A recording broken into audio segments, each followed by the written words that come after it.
Olá, meus amigos, tudo bem? Vamos dar início ao nosso curso de cálculo integral? Bom, eu tenho falado para vocês, né, que nós temos aquela nossa primeira parte, né, que é uma parte introdutória, né, que eu faço ao vivo, síncrono, mas para você ter uma explicação melhor, com recursos melhores, nada como ter um lugar, um espaço preparado para isso. Né? É o caso aqui agora. Nós estamos gravando numa situação que dá para você acompanhar bem nitidamente tudo que eu irei falar para vocês. E ainda mais quando o assunto é tão importante quanto o cálculo integral. Nós estamos agora, meus amigos, no pontapé inicial, no primeiro passo, né, do cálculo, do estudo do cálculo mesmo. Porque você vai ter, basicamente, o seu curso inteiro utilizando o cálculo diferencial e o cálculo integral. E ele vai trabalhar, né, é a introdução mesmo. E você tem que conhecer tanto a derivada, como vocês irão ver no cálculo diferencial, como vocês irão ver o cálculo integral, né? Como é que você calcula uma integral nessa primeira disciplina. Então, isso aqui é o pontapé inicial, tá bom? Meus amigos, o cálculo integral é maravilhoso, porque ele vai abrir para vocês um leque de possibilidades muito grande. Tá? Então, nós teremos ainda cálculo diferencial integral avançado, nós teremos outras disciplinas ligadas ao cálculo, que a gente vai aprofundar bastante nessa parte ainda. Nós, por enquanto, estamos aqui ainda apresentando para vocês as primeiras ideias, os primeiros conceitos. Bom, hoje nós iremos tratar das primitivas. Não estou nem falando nada de integral. Aí você fala comigo, bom, primitivo, o que seria isso? Eu vou explicar para vocês. Quando nós estudamos derivadas, que vocês vão estudar no cálculo diferencial, tá? É um procedimento, você tem uma função e você vai fazer a derivada dessa função. Eu não vou entrar nesse meio agora, porque você estará estudando isso em cálculo diferencial. Esse cálculo integral, essa primitiva, seria a antiderivada, tá? Ou seja, seria o processo inverso da derivada. Então, eu te dou uma função, você calcula a derivada dessa função. Aí, vamos dizer o seguinte, eu te dou agora essa função que foi derivada. Eu quero saber qual a função que deu origem a essa derivada. Por isso que ela chama primitiva. Seria mais ou menos o seguinte, imagina uma função f de x. Uma função f de x, tá? Aí eu falo para vocês, eu quero a primitiva dessa função. Ou seja, eu quero saber qual é a função que eu derivando encontro essa que eu estou te dando. Por isso que ela é conhecida também como antiderivada. Então seria o caminho, o processo inverso da derivada. Então, por isso que a primitiva a gente representa geralmente com o F maiúsculo, né? Ou seja, se eu pegar essa minha função primitiva e derivá-la, eu encontro a função f de x.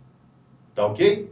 Então agora vai ser o seguinte, eu vou te apresentar uma função e vou falar para vocês qual é a função primitiva dessa função. Ou seja, qual é a função que se eu derivar eu encontro essa. Por isso que ela é chamada de função primitiva, é aquela que deu origem à minha função f de x, que foi derivada e que deu minha função f de x.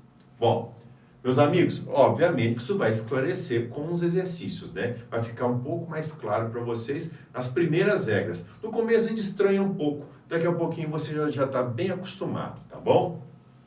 Então a primitiva é representada, a função geralmente é o f de x, que vocês estudam sempre o f minúsculo aí. A f de x é a função, beleza. Quando eu coloco o f maiúsculo, já sei a primitiva. É a função que eu derivando, eu encontro essa. Então, por isso que é a função primitiva. Então, eu posso colocar com esse símbolo de integral, né? Você já deve ter visto em algum lugar esse símbolo, essa minhoquinha aqui, né? Esse puxado, na verdade é um S, né? Então, esse símbolo, f de x, ou a integral de f de x dx. Tá bom? Bom, meus amigos, nesse primeiro momento, eu vou passar para vocês algumas regras, tá? Para você encontrar as primitivas, algumas regras. Então, algumas primitivas importantes, tá? Meus amigos, se você consultar aí na internet, em qualquer livro de cálculo, e pegar uma tabela de integrais, você vai encontrar aí trocentas integrais. Eu estou apresentando para vocês aqui 6 apenas, 6 integrais, para nós darmos os primeiros passos. Essa lista vai ampliar muito.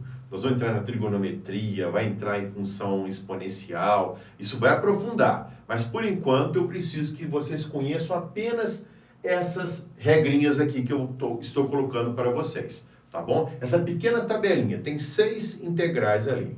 Bom, meus amigos, esse número A aqui é um número, tá? É um número real, esse A tá aqui, ó. Integral de A dx, tá ok? Então, toda vez que eu tenho uma integral de uma constante, meus amigos, tá? Eu posso, inclusive, colocar da seguinte forma. Vou até colocar para vocês aqui, olha. Eu ainda posso fazer o seguinte, ó. Só para vocês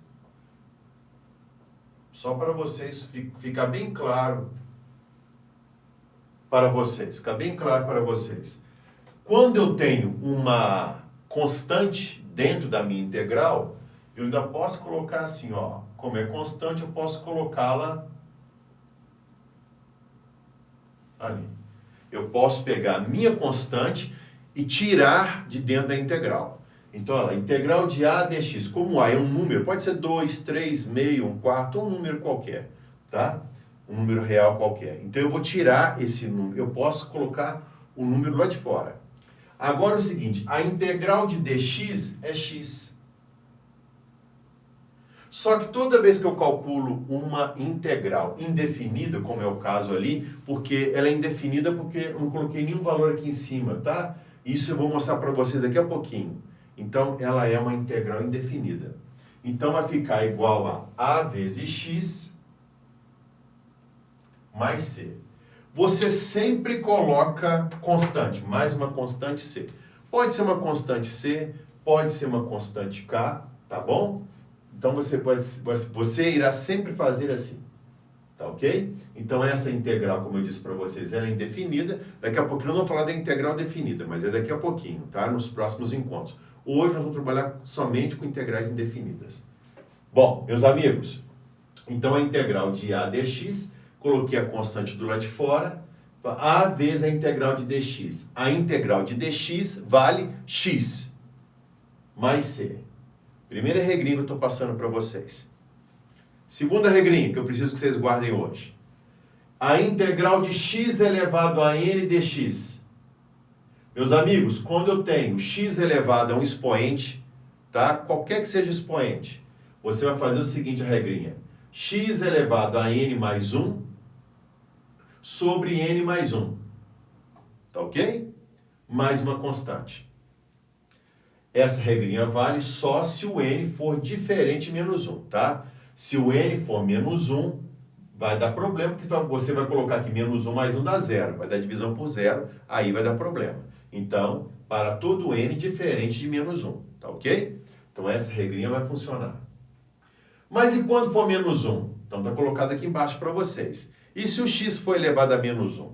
Aí, meus amigos, vai ficar igual a logaritmo neperiano, logaritmo natural, vamos dizer assim, melhor. Né? Fica melhor dizendo. Logaritmo natural. A gente fala neperiano é porque ele está na base Euler, tá? Só que tem uma discussãozinha com relação a essa questão do logaritmo neperiano natural, que eu não vou entrar agora, não. Então, eu vou falar de logaritmo natural.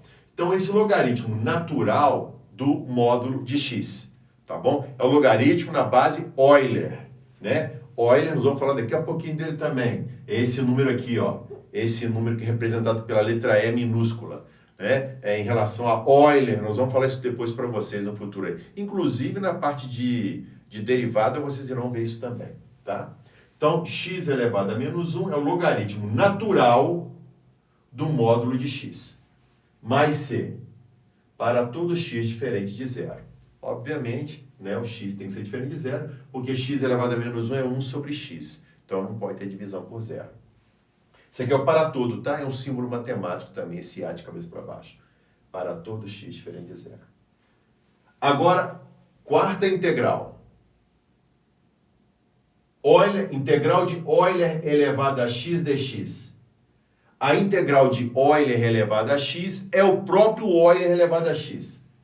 Então, a integral de Euler elevado a x é Euler elevado a x mais a constante. Vocês estão vendo que eu estou sempre somando a constante, tá ok?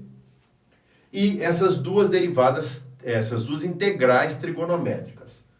A integral do seno de x dx, a integral do seno de x é menos cosseno x mais a constante. E a sexta ali, a integral do cosseno de x dx é seno de x mais c. Então, são as 6 regrinhas que eu preciso que vocês guardem hoje, tá? Então, quando for uma constante, eu coloco do lado de fora, ax mais c. Quando for x elevado a n, vai ficar x elevado a n mais 1 sobre n mais 1, tá? X elevado a menos 1 é logaritmo natural do módulo de x. Todas somando c, porque elas são todas indefinidas, né? A integral de Euler elevado a x dx, que é Euler elevado a x. A integral do seno de x dx, que vai ficar igual a menos cosseno x. E a integral do cosseno de x vai ficar seno de x mais c. Tá bom? Muito bem. Meus amigos, para esse vídeo não ficar muito longo, eu vou dar uma paradinha agora. Você toma um copo d'água aí, tá? Dá uma tranquilizada, que eu venho a seguir com o segundo vídeo para nós fazermos exercícios aqui. Tá bom? Um grande abraço e até daqui a pouquinho. Tchau!